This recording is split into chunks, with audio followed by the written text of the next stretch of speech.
تو دو ممالک تھے جن کی طرف فوری طور پر توجہ جاتی تھی، ایک سعودی عربیہ ہے اور دوسرا پاکستان ہے۔ اب دونوں ممالک کی طرف سے واضح طور پر اس بات کا اعلان کر دیا گیا ہے کہ وہ معاہدہ ابراہیم میں شامل نہیں ہوں گے۔ اس کے ساتھ ساتھ جس طریقے سے میں نے ابھی آپ کی خدمت میں نکتہ رکھا کہ پاکستان نے واضح طور پر اس بات کا اعلان بھی کر دیا ہے، اور اس کے ساتھ ساتھ پاکستان نے اقوام متحدہ کے سیکرٹری جنرل کی رپورٹ، جو کہ سلامتی کونسل کی قرارداد 2334 یعنی قابض فلسطینی علاقوں میں اسرائیل کی غیر قانونی بستیوں سے متعلق ہے، اس پر عمل درآمد کرنے کا مطالبہ کیا ہے۔ اور پاکستان کے مستقل مندوب عاصم افتخار نے سلامتی کونسل کے اجلاس میں خطاب کرتے ہوئے اس بات کا ذکر کیا ہے کہ غزہ میں تکلیف اور صفاقی کی سطح کو حیران کن اور ناقابل برداشت ہے، اور ان کا یہ بھی کہنا تھا کہ یہ رپورٹ جو کہ اقوام متحدہ کی طرف سے جاری کی گئی ہے، اس میں اس بات کا انکشاف کیا گیا ہے کہ خاندانوں کو بار بار نقل مکانی پر مجبور کیا گیا، اور اب غزہ کی زمین کے 5ویں حصے سے بھی کم جگہ پر وہ محصور ہیں، اور یہ سمٹتی ہوئی جگہیں بھی خطرے سے دوچار ہیں، کیونکہ اسرائیل مسلسل حملے کر رہا ہے۔ ابھی کل ہی اسرائیل کی طرف سے غزہ پر ایک اور اٹیک کیا گیا، جس کے نتیجے میں مزید 80 فلسطینی جو ہیں وہ شہید ہو گئے، اور اس حوالے سے پاکستان کے مستقل مندوب عاصم افتخار صاحب کا یہ کہنا تھا کہ غزہ کی صورتحال نہ صرف تکلیف دہ ہے، بلکہ غزہ میں جو بھوک کا عالم ہے وہ بھی بہت زیادہ تکلیف دہ ہے۔ معصوم بچوں کو نہ تو دودھ میسر ہے، اور نہ ہی زخمی ہونے والے فلسطینیوں کو علاج معالجے کی سہولیات دستیاب ہیں۔ صرف مئی کے مہینے میں 6 ماہ سے 5 سال کی عمر کے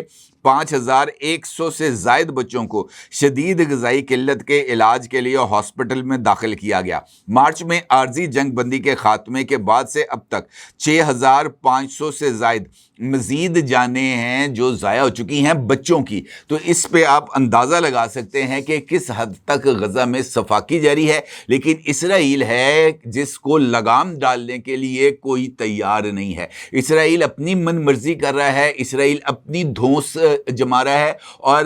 تکلیف دہ بات یہ ہے کہ ہم جو ہے یعنی مسلم ممالک وہ محض تقریریں کرنے سے ان کو فرصت نہیں ہے، عملی اقدامات کرنے کے لیے کوئی تیار نہیں ہے، جس کا دوسرا ثبوت اسرائیل کی مسلسل جو ہے وہ ایران پر جاریت ہے۔ ابھی ہم نے دیکھا کہ 12 دن کی جنگ ہوئی، 12 دن میں اسرائیل کی طرف سے مسلسل ایران کے اوپر اٹیک کیے گئے، اور ایران کی طرف سے بھی اس کا جواب دیا گیا۔ اس کے بعد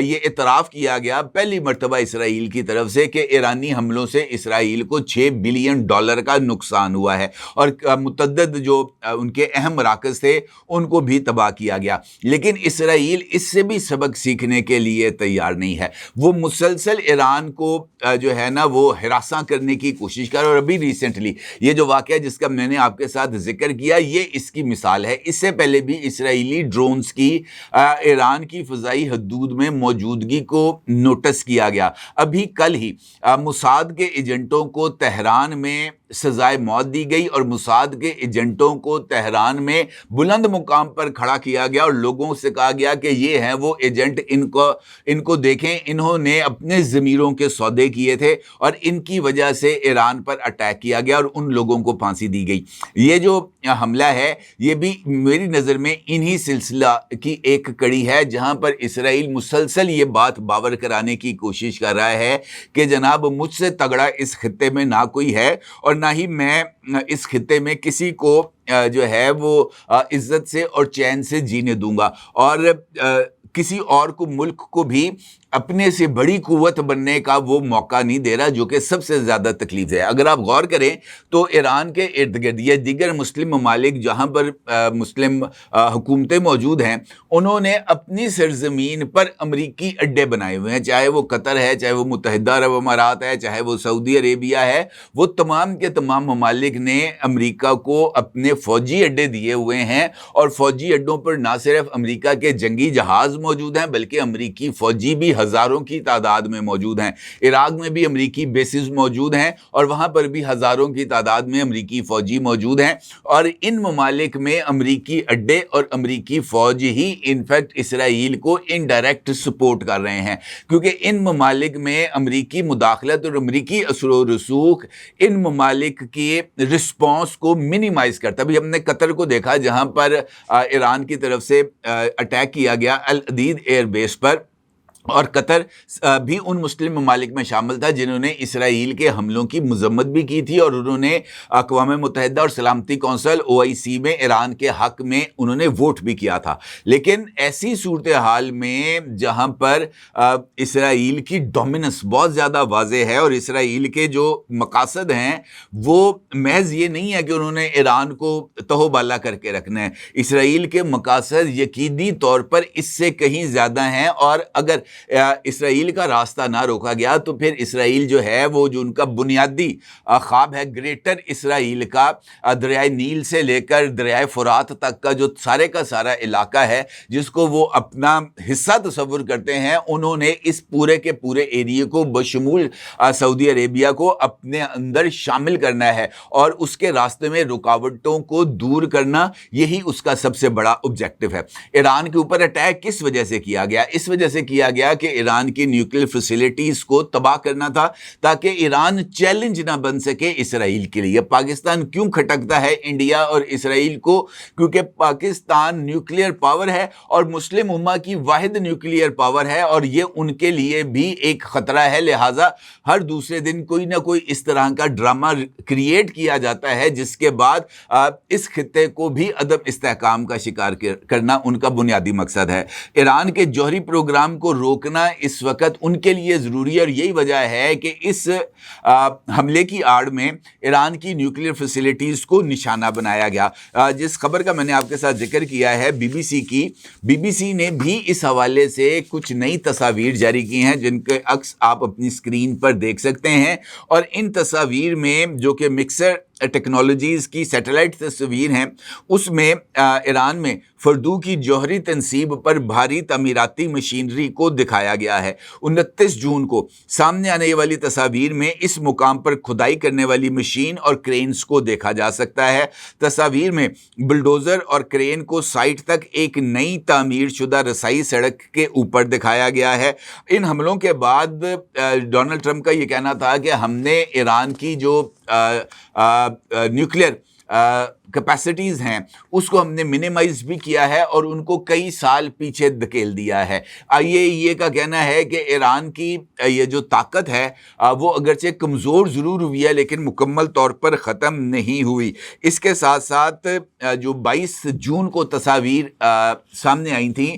فردو کی نیوکلیئر سائٹ کے حوالے سے، وہاں پر 3 بڑے بڑے گڑھے نظر آ رہے تھے جو بنکر بسٹر بمز کو یہاں پر لینڈ کرنے کا اشارہ دیتے ہیں، اور امریکن وزیر دفاع نے بھی یہ جو بنکر بسٹر بم گرائے جانے کی ایک مختصر سی ویڈیو بھی جاری کی تھی پینٹاگن میں جب انہوں نے اپنی پریس بریفنگ دی تھی۔ اسی طرح یہ جو تصاویر جن کا میں نے آپ کے ساتھ ذکر کیا ہے وہ تصاویر 2 مختلف داخلی پوائنٹس کی ہیں، اور ان کا یہ کہنا ہے کہ ان تصاویر سے اس بات کا واضح ثبوت مل رہا ہے کہ ایران اپنی نیوکلیئر سائٹس کو دوبارہ بحال کرنا چاہتا ہے، اور یہی وہ بنیادی چیز ہے جو اسرائیل کو مسلسل تنگ کر رہی ہے۔ ایران کے اوپر ہونے والا حملہ اسی بات کی طرف اشارہ کرتا ہے، اور یہ جو پاسداران انقلاب پر اٹیک ہے یہ بھی اسی چیز کی طرف اشارہ کرتا ہے کہ اسرائیل مسلسل ایران کو ایک سرخ لائن تصور کرتا ہے، اور وہ یہ جو ایران کی ریڈ لائنز ہیں ان کو وہ مسلسل جو ہے نا وہ ہٹ کرتا رہے گا، اس سے اس نے پیچھے نہیں ہٹنا۔ اب بات کرتے ہیں ایران کے رسپانس کی۔ اگر دیکھا جائے تو یہ جو حملہ ہوا ہے ایران کے پاسداران انقلاب کا، اس کی ویڈیوز بھی سوشل میڈیا پر موجود ہیں جن کا عکس آپ اس وقت اپنی اسکرین پر بھی دیکھ سکتے ہیں۔ یہاں پر ایک عمارت سے آپ کو آگ کے شعلے نظر آتے ہیں، اور اس کے بعد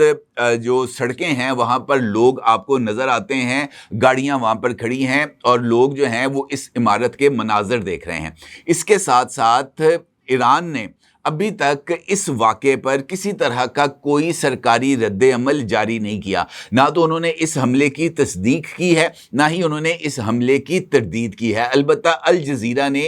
اس حملے کے بارے میں رپورٹس بھی جاری کی ہیں اور انہوں نے اس حملے کی خبر بھی دی ہے. ماضی میں بھی ایران کے اوپر چند ایسے ڈرونز اٹیک ہوئے تھے جس پر ایران کی طرف سے کسی طرح کا کوئی سرکاری رد عمل نہیں دیا گیا تھا. اب بھی سرکاری رد عمل نہیں دیا گیا کیونکہ ایران میرے نزدیک اپنے کیس کو بلڈ کر رہا ہے کہ ہم نے سیز فائر کیا ہے. یہ اسرائیل ہے جو مسلسل ایران کی فضائی حدود میں رہتے ہوئے ڈرونز کے ذریعے ایران کی اہم شخصیات کو نشانہ بنا رہا ہے. اور ڈرونز کے حوالے سے یہ خبر بھی ایک سے زائد مرتبہ آپ کے ساتھ شیئر کی جا چکی ہے، جہاں پر انڈیا اور اسرائیل کا نیکسس ایران کے اندر جس طریقے سے جو ہے وہ اپنی سرگرمیاں جاری رکھے ہوئے ہے، یہ اسی بات کی طرف اشارہ ہے کہ نہ صرف ڈرونز بڑی تعداد میں اسرائیلی وہ ایران میں موجود ہیں بلکہ ان کے آپریٹرز بھی ایران میں موجود ہیں، جس کی وجہ سے یہ جو مسلسل واقعات ہیں یہ ہو رہے ہیں. اور ان واقعات کے اوپر ایران کی طرف سے میرا خیال ہے کہ ایک مرتبہ رد عمل آئے گا اور وہ رد عمل سخت ہوگا. ایران کی قیادت بھی اس وقت یکسو ہے کہ وہ اپنی صفوں میں موجود کالی بھیڑوں کو تلاش کریں، اور اس حوالے سے جو آپریشن ہے وہ جاری ہے. کل بھی اس حوالے سے ایک ویڈیو میں نے آپ کے ساتھ شیئر کی تھی جس میں ایران کے پاسداران انقلاب ایک کمپاؤنڈ میں داخل ہوتے ہیں اور وہاں پر انڈینز اور افغانیوں کو گرفتار کرتے ہیں جو یہ ڈرونز ہی بنا رہے ہیں. تو اس کا مطلب یہ ہے کہ ایران کے اندر اس طرح کی لیکیج موجود ہے، اور اس لیکیج کا خاتمہ کیے بغیر ایران جو ہے وہ اسرائیلی حملوں کو پراپرلی اس کا سدباب نہیں کر سکتا. یہ حملہ یقینی طور پر قابل مذمت بھی ہے اور اس کے اوپر انٹرنیشنل فورمز پر آواز بھی اٹھائی جانی چاہیے. اپنی رائے کو ضرور اظہار کیجیے گا. آپ کا بہت شکریہ. اللہ حافظ.